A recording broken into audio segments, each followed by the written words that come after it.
Hello दोस्तों, stock market leader में आपका स्वागत है। चैनल को अगर पहली बार विजिट कर रहे हो तो चैनल को जरूर सब्सक्राइब कीजिए, बेल आइकन को हिट कीजिए, आपको नोटिफिकेशन आता रहेगा। हम बात करने वाले दोस्तों Nippon India large cap fund और SBI blue chip fund. Blue chip means वो भी लार्ज कैप ही रहता है दोस्तों। तो अभी आप देखिए, अभी एसबीआई एक नंबर पे है और निप्पॉन इंडिया 2 नंबर पे रैंकिंग चल रहा है दोस्तों, और दोनों भी 1 और 2 नंबर पे। और रिटर्न देखोगे तो लगभग सेम रिटर्न है दोस्तों, ऐसा कुछ ज़्यादा डिफरेंस नहीं है। मगर ये दोनों के दोनों फंड ज़बरदस्त है दोस्तों, आगे देखिए आपको पता चल ही जाएगा। और अभी देखिए Nippon India large cap fund और एसबीआई ब्लू चिप फंड, इन दोनों को हम कंपेयर करेंगे। अभी देखिए निप्पॉन इंडिया 3 स्टार रेटिंग है, SBI blue chip 4 star rating है। दोनों लार्ज कैप इक्विटी में इन्वेस्ट करते हैं। Large cap equity means large cap कंपनियों में इन्वेस्ट करते हैं। और देखिए निप्पॉन इंडिया का रैंकिंग 2 है और एसबीआई ब्लू चिप का रैंकिंग 1 है। आउट ऑफ 24 दोनों ईटी मनी रैंकिंग पे 1 और 2 नंबर पे काम कर रहे हैं दोस्तों। और दोनों भी जबरदस्त फंड है और दोनों जानी मानी कंपनी है दोस्तों। और फंड एज देखिए दोनों का 10 साल 4 महीने, 10 साल 4 महीने। और अभी देखिए fund size AUM Nippon India के पास है लगभग 13,432 करोड़ और एसबीआई के पास देखिए 35,770 करोड़, लगभग डबल से भी ज़्यादा है दोस्तों। एसबीआई ब्लू चिप फंड के पास एयूएम निप्पॉन से लगभग डबल से भी ज़्यादा है। 13 का 26 होता है, तो यहाँ पे लगभग आप देख सकते हो 35,000 करोड़ के भी ऊपर का एयूएम है एसबीआई के पास। और निप्पॉन इंडिया के पास है 13,400 करोड़। और अभी देखिए 3 मंथ्स में रिटर्न कितने दे रहे हैं, अभी देखते रिटर्न देखते हैं हम। तो 3 मंथ्स में निप्पॉन इंडिया दे रहा है 4.49%, एसबीआई दे रहा है 3.32%। 6 महीने में निप्पॉन इंडिया दे रहा है 3.75%, एसबीआई दे रहा है 2.65%। 1 ईयर में देखिए लगभग 25% के भी ऊपर का रिटर्न दे रहा है दोस्तों निप्पॉन इंडिया। और एसबीआई दे रहा है 20% के रिटर्न। निप्पॉन इंडिया देखिए 3 साल में 33% के रिटर्न दे रहा है और एसबीआई ब्लू चिप दे रहा है 28% के रिटर्न। 5 साल में देखिए निप्पॉन इंडिया दे रहा है 13.4% के रिटर्न और एसबीआई दे रहा है 12.0% के रिटर्न। तो अभी तक आपने देखा तो निप्पॉन इंडिया बेटर परफॉर्मेंस दिखा रहा है एसबीआई के मुकाबले। 3 साल, 5 साल, 1 साल, किसी भी पैमाने पे देखोगे तो निप्पॉन इंडिया अच्छा परफॉर्मेंस दिखा रहा है अभी तो। और अभी एसबीआई ब्लू चिप देखोगे तो एसबीआई ब्लू चिप पीछे चल रहा है निप्पॉन इंडिया के 5 साल तक। मगर आगे देखेंगे हम कि लॉन्ग टर्म में कैसे रिटर्न है दोनों के, और इसको 1 नंबर और इसको 2 नंबर क्यों मिला है। अभी देखिए पोर्टफोलियो में टॉप 3 सेक्टर्स कौन से हैं। निप्पॉन इंडिया ने फाइनेंशियल, एनर्जी और सर्विसेज, ये 3 सेक्टर टॉप में पकड़े। तो एसबीआई ब्लू चिप ने देखिए फाइनेंशियल, ऑटोमोबाइल और कंज्यूमर स्टेपल टॉप 3 में है दोस्तों ये। और अभी देखिए दोनों में टॉप 5 स्टॉक कौन से देखते हैं अभी।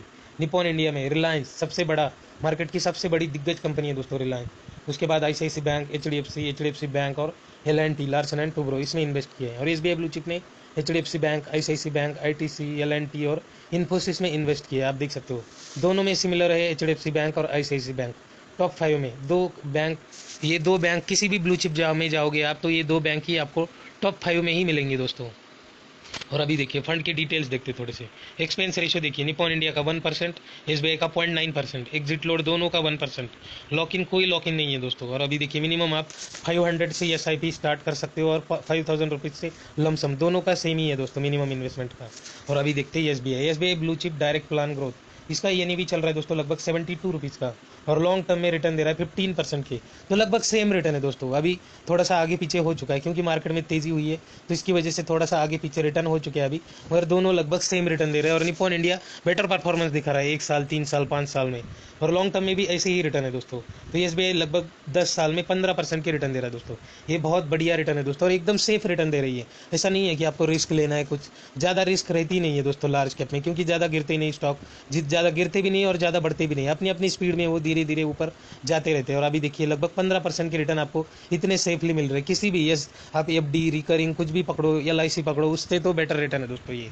तो ये ज़बरदस्त रिटर्न है 15% भी। बस आपको स्मॉल कैप के साथ कंपेयर नहीं करना है ब्लू चिप फंड को, क्योंकि स्मॉल कैप कंपनियां बहुत उनमें पोटेंशियल भी रहता है दोस्तों, और जब गिरते हैं तब वो गिरने के टाइम भी वैसे ही गिरते हैं और भागने के टाइम भी वैसा ही भागते हैं। तो इसीलिए ज़्यादा रिस्क होता है स्मॉल कैप में, मगर ज़्यादा रिटर्न बनने के चांसेस भी ज़्यादा रहते हैं लॉन्ग टर्म में। और अभी देखिए अभी इतने बड़े फंड है तो इन्होंने क्या बाय किया और क्या सेल किया लास्ट मंथ में क्या बाय किया देखिए। अभी एसबीआई ने Bajaj finance, ITC, HDFC bank, L&T और आईसीआईसी बैंक को इन्होंने बाय किया। और वैल्यू देखिए इनकी लगभग 1,000 करोड़ के ऊपर की वैल्यू है सभी में इनकी। आप देख सकते हो करंट वैल्यू 1,000 करोड़ के ऊपर इन्वेस्टमेंट है इनकी एक एक स्टॉक में। और क्या सेल किया इन्होंने, Infosys, max health care, Shri cement, state bank of India और भारत पेट्रोलियम में इन्होंने थोड़ा थोड़ा स्टेक सेल किया है दोस्तों, ऐसा नहीं कि जीरो कर दिया।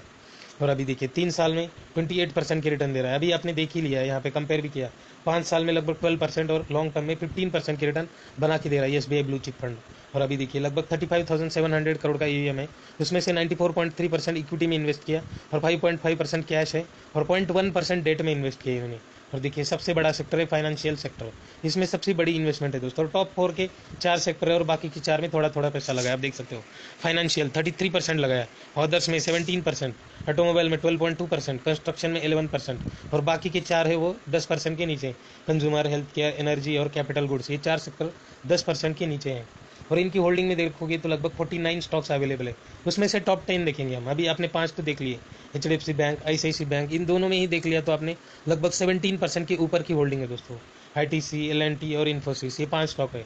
और अगले 5 देखिए, Reliance, page industry, Bajaj finance, HDFC और ब्रिटानिया इंडस्ट्री। और बाकी भी देखोगे तो सभी के सभी लार्ज कैप कंपनी है दोस्तों। कोई मिड कैप भी नहीं मिलेगा और स्मॉल कैप भी नहीं मिलेगा। कोई तो फंड रहता है जो थोड़ा सा मिड कैप वगैरह में इन्वेस्ट करता है। और अभी देखिए Nippon India large cap fund, इनका ये भी चल रहा है दोस्तों लगभग 63 रुपीज़ का, 63 और 72, ज़्यादा डिफरेंस नहीं है दोस्तों। और 100 रुपीज़ के ही नीचे ये भी चल रहा है, इनका 10 साल हो गए फिर भी। और रिटर्न देखिए 15.12%, तो ये SBI से भी बेटर रिटर्न है दोस्तों। इसके 15.06% थे, इसके 15.12, 12% है, 15.12%। तो SBI से भी बेटर परफॉर्मेंस दिखा रहा है Nippon India large cap fund. और दोनों फंड लगभग सेम रिटर्न दे रहे हैं, ऐसा भी बोल सकते हो आप। और इन्होंने लास्ट मंथ क्या बाय किया और सेल किया अभी देखेंगे हम। लास्ट मंथ इन्होंने बाय किया है HDFC asset management, Bajaj finance, state bank of India, ICICI bank और भारत इलेक्ट्रॉनिक्स में इन्होंने बाइंग की है दोस्तों। और सेल क्या किया है, इन्फोसिस, विप्रो, बजाज ऑटो, ITC और HCL टेक्नोलॉजी में इन्होंने थोड़ा थोड़ा स्टेक सेल किया है। और अभी देखिए रिटर्न तो देख लिया आपने, 3 साल में 33% रिटर्न दे रहा है, SBI से ज़्यादा रिटर्न है। 5 साल में भी 13% और लॉन्ग टर्म में 15.1213, थोड़ा सा इधर उधर दिखा रहा है दोस्तों ये, पर 15.12% पकड़ सकते हो। तो SBI से 3 साल, 5 साल और 10 साल से भी, 10 साल में भी सबसे बढ़िया परफॉर्मेंस दे रहा है Nippon India large cap fund. इनके पास EVM है लगभग 13,432 करोड़, इसमें से 99.6% इन्वेस्ट किया है और 0.4% कैश है अभी भी इनके पास। और इक्विटी सेक्टर अलोकेशन देखोगे तो इन्होंने भी सबसे ज़्यादा इन्वेस्टमेंट की है फाइनेंशियल में। और ये 4 सेक्टर है जो अच्छी इन्वेस्टमेंट है और बाकी के 4 है जो थोड़ी थोड़ी अमाउंट लगाई। फाइनेंशियल 36.3%, अदर्स 14.5%, एनर्जी 12% और सर्विसेज में 10.8%। और बाकी की 4 है जो 10% के नीचे, कंज्यूमर, टेक्नोलॉजी, कैपिटल गुड्स और कंस्ट्रक्शन, ये 4 स्टॉक 10% के नीचे। स्टॉक मीन्स सेक्टर है दोस्तों ये। और इनकी होल्डिंग में लगभग 58 स्टॉक्स अवेलेबल है, उसमें से टॉप 10 देखेंगे हम। और टॉप 5 तो आपने देख लिया, Reliance industry, ICICI bank, HDFC bank और L&T, ये टॉप 5 है। और अगले 5 देखिए, SBI, ITC, axis, the Indian hotel और बजाज फाइनेंस। तो अब देखिए इन्होंने सभी चारों की चारों टॉप बैंक पकड़ी है दोस्तों, SBI, एक्सिस और HDFC बैंक, ICICI बैंक और बजाज फाइनेंस, NBFC। तो सबसे बड़ा फाइनेंशियल में इन्वेस्टमेंट है इनका भी। और अभी देखिए 15% रिटर्न आपको कम लग रहे, तो अभी थोड़ा सा अमाउंट देखिए। अभी आप SIP, अगर 5,000 की आप SIP कर रहे हो, एक्सपेक्टेड रिटर्न 15% और 10 साल के लिए, 10 साल फंड का ये इस 10 साल पकड़ा हूँ मैंने। अभी देखिए आपकी इन्वेस्टमेंट हो जाएगी लगभग 6 लाख रुपीज़ और आपको उसके ऊपर रिटर्न मिलेंगे 7,93,000 रुपीज़। और लगभग आपके 14 लाख रुपीज़ हो रहे दोस्तों 10 साल में आपकी 5,000 इन्वेस्टमेंट करके। और कोई कोई लोग रहते हैं दोस्तों जो घर खरीदते हैं और 25-25, 30-30, 50,000 तक EMI जाता है दोस्तों। तो उससे बढ़िया है दोस्तों, आप देखिए SIP की आपने 25,000 की, 15% की रिटर्न और 10 साल के लिए। अभी कोई घर छोड़ो, अभी बस मैं अमाउंट के लिए दिखा रहा हूँ आपको। अगर आप 25,000 की SIP करते हो, 15% की रिटर्न और 10 साल के लिए, तो देखिए लगभग 30 लाख आपके जमा हो जाएंगे। एस्टिमेटेड रिटर्न आपको उसके ऊपर 40 लाख मिलेंगे दोस्तों, 39,66,000 रुपीज़। और अभी देखिए टोटल अमाउंट हो रही है आपकी 69,66,000, लगभग 70 लाख रुपीज़ जनरेट हो रहा है दोस्तों आपके 25,000 की SIP से। तो ज़बरदस्त रिटर्न है दोस्तों, 15% कोई कम नहीं होते, ज़बरदस्त रिटर्न है और एकदम सेफ रिटर्न बन रहे हैं आपके, कोई रिस्क नहीं है आपको ज़्यादा। और ये पैसा कभी भी आपको मिल सकता है अगले 1 से 2 दिन में। ये म्यूचुअल फंड का पैसा है दोस्तों, ऐसे आपको ज़्यादा टाइम लगेगा भी नहीं इसमें। आपने विदड्रॉ कर लिए यहाँ से, आपको 2-4 क्लिक करने और आपका पैसा 4-5 दिन में अकाउंट में आ जाएगा दोस्तों। अगर ये वीडियो अच्छी लगी तो वीडियो को लाइक एंड शेयर जरूर करना, चैनल को सब्सक्राइब करना मत भूलना।